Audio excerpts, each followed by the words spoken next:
Buying a website that is easy to replicate is not a good strategy. Hi, I'm Jaryd Krause, and there's so many website businesses you could buy. But despite how much money a website's actually making when you look at buying it, it could still crash and burn if it's in a dud niche, leaving you high and dry. Why are there some crappy niche sites for sale? The reason being is because people build some websites to make a whole bunch of money and they realize these niches, the dud niches, compared to the businesses they bought. So they want to offload these websites that are in the dud niches. So I want to explain to you these 5 niches or these 5 example niches that absolutely suck and why you should stay away from these types of website businesses. For the best advice on how to buy an online business that's past that 90% failure rate that all startups face and has a proven track record that it's making money every single month, hit the subscribe button. Also hit the bell notification so you can get updated when I upload new videos about buying and growing websites every single week. Now, I look at a stack of website businesses every single week. I'm looking at my own website businesses to buy and doing due diligence on those. And I'm also looking at the due diligence that my clients do, and I review their due diligence. So I see a lot of website businesses, and there's a portion of those website businesses that are just duds, right? And they're duds because they're in a bad niche. Now, I want to talk to you about what makes up a bad niche. And I want to explain to you those 5 examples of what those niches could be. The first thing that makes up a bad niche is a niche that's non-evergreen. What I'm talking about is where people start a website business around something that could be a fad product, right? Something that's popular right now, like could be fidget spinners or Pokemon and gadgets and things like that. That could be a niche that got really, really popular, made a bunch of money, and then it all goes away. Imagine that, buying a website that's around like a really hot item that was doing really, really well, and you bought it, and then all of that just faded away and it became unpopular.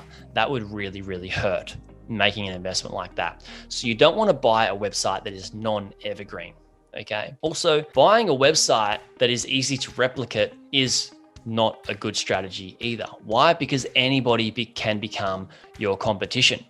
Easily replicable businesses, people can just squash at the drop of a hat. Why? Because people with big money can come along and just replicate that business and make it bigger and better straight away. So you want to stay away from those types of businesses, and also businesses that are in a high competition industry that people with big finance and big money can come along and just buy leads and buy traffic. You don't want to be in those types of niches as well. So there's some dud niches that you shouldn't ever get into. Now, I'm going to give you some examples. Number 1 is if you get into a niche that's just selling general clothing. Now, general clothing is very easily replicable. Anybody could start any old website and start selling general clothing, like black t-shirts like this, right? Or blue or white or simple plain Jane t-shirts. They can just get them cut in a country. They could buy a bunch of them very, very cheap and then sell them. Now, what makes those products different to other products that are designed better by better materials? Somebody with a brand, right? Don't get into a niche where your competition, you can be squashed easily and the competition is already outperforming you. So general clothing is a niche that I believe is not the best niche to get into. Another niche is supplements. When it comes to supplements, it's the same thing. People can buy bulk supplements or bulk protein powder overseas and mix it with a bunch of stuff and then put it up, and you can slap your own label on it. And that's very easily to replicate. Now, when you do this, you're coming up against big, massive brands, like big, massive protein brands, big, massive pharma businesses like Big Pharma in the States. You're coming up against supplements with names, brands, and money to just squash your business out. Supplements is a tough niche to be in. The other ones I want to talk about, 3, 4, and 5, are also niches that an area where there's a lot of money in those areas. Number 3 is law. I looked at buying a website that was teaching people about the law and also helping getting leads for law, like lawyer services. And what I found was really, really hard for this business is finding authorities to write about the law and publish it, because the only good authorities are lawyers that are making good money. Why are they going to want to spend their time writing content for a lawyer site just so I could get EAT on that site? Also, lawyers have enough money to do really big ad campaigns and spend a lot of money on content, which means I'm going up against big law firms where they have far more money than me and they can just squash me as a competitor. So I found that law was not a very good niche. And it's the same with insurance. Insurance is a niche to easily get squashed, and also real estate. So I believe law, insurance, and real estate are niches that I wouldn't get into personally myself for businesses that I'm looking at buying. So guys, when it comes to buying a website, you really want to think about, is the niche easy to replicate? Number one.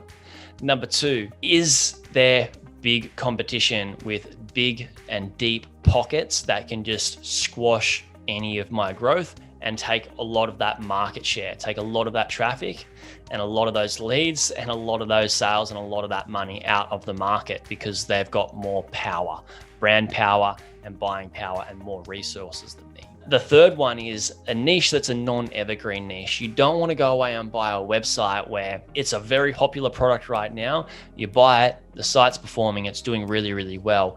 And then what happens is 6 months later or 12 months down the track, that no longer is a popular product and the business goes down the tube because you lose a bunch of traffic that just not interested in that product at that time anymore because it's not an evergreen product or not in an evergreen niche. So they're the things that you need to think about when you're buying a website business.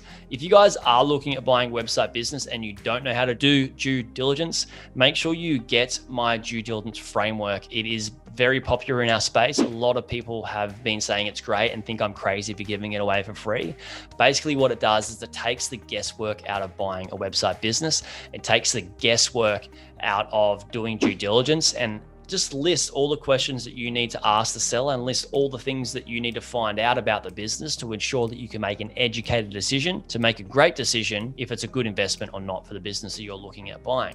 So go away and get that for free by hitting the link in the description. And again, guys, if you guys have any questions around due diligence on what is a good business versus the bad business, or any questions about how to grow different types of website businesses, please comment all of your questions into the comments below. Or if you just want to say hi, say hi. I love interacting with you guys in the comments as well. That's it from me on this video, guys. All the best, and I'll see you on the next one. Hey YouTube watcher, if you thought that video was good, you should check out this video here on the 2 best types of websites beginners should buy. Or check out my playlist on how I made my first 100K from buying websites and how to do due diligence. Check it out. It's an awesome playlist. You'll enjoy it.